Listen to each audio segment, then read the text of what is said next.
Have you ever experienced narcissistic abuse so subtle that someone watching wouldn't even see it? You couldn't see the bruise, right?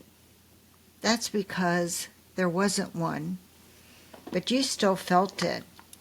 Not from a fist, not from yelling, but something far more subtle and somehow more cruel.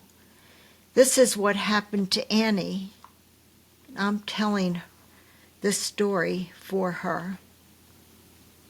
He would grab her by the upper arm, not her hand, not her wrist, her bicep, and he'd steer her, not violently, just firmly, deliberately, and inescapably. To anyone watching it, it looked like he was escorting her, something like out of a black and white movie, polite, gentlemanly. I bet you can imagine it. But I can tell you, Annie wasn't being guided. She was being handled. She once said, "Let me hold your arm instead."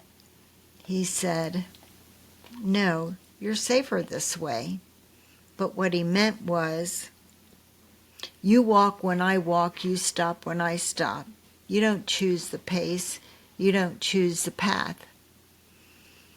And that's what it felt like, being taken somewhere against her will. Not dragged, but kind of dragged under. Even when they were walking to a restaurant or something like that, back to the car, just doing ordinary things. Someplace where they were just going together. Still, Annie felt captive, held, directed, overruled. There were no bruises, but there was the ache of disappearing.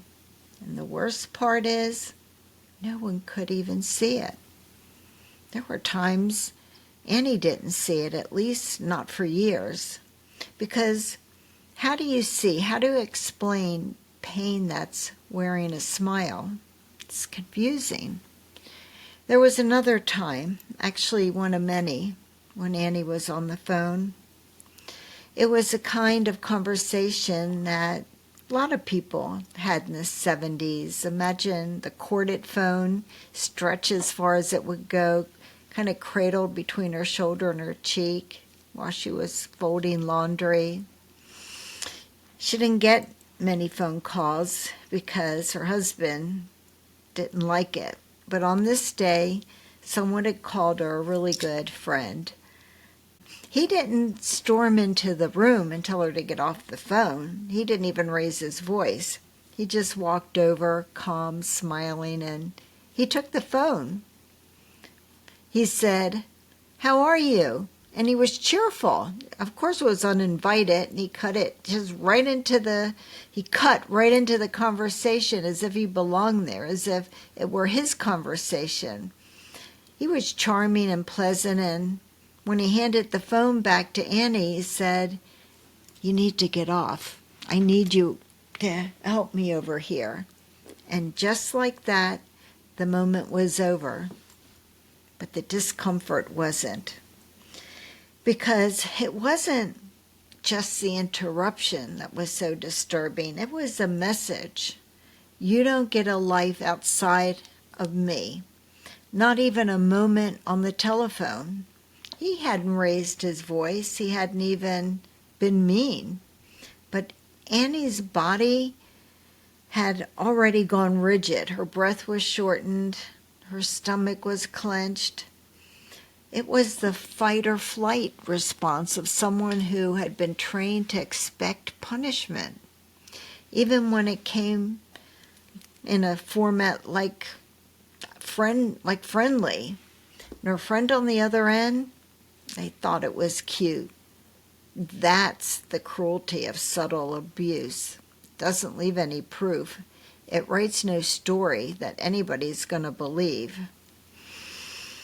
Do these situations sound familiar to you, even just a little bit?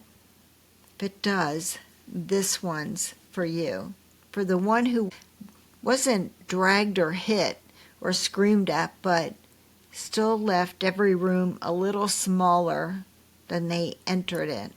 For the one who questioned himself or herself for the years, because what happened never looked like abuse. It looked like sometimes manners, sometimes charm. Some people might even say it looked like love. But you know what it was. You know what it felt like. This one's for the person who went silent because they didn't have the words, because they thought, maybe I'm being too sensitive. Real cruelty doesn't always yell. Sometimes it smiles while tightening the grip. You are not imagining it. You are not too emotional. You are being erased slowly, but you survived anyway. I'm Keil Hackley, attorney and author of Undercurrent, and the host of the Are You Annie podcast. Annie is a fictional character in my book, but her story is so real.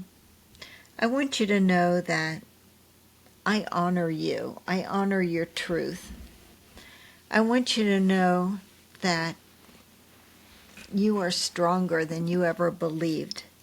You are a warrior against narcissistic abuse. I want you to be tenacious and never, ever give up on what's important to you. Thank you for always showing up. I know that you're here, and I appreciate you.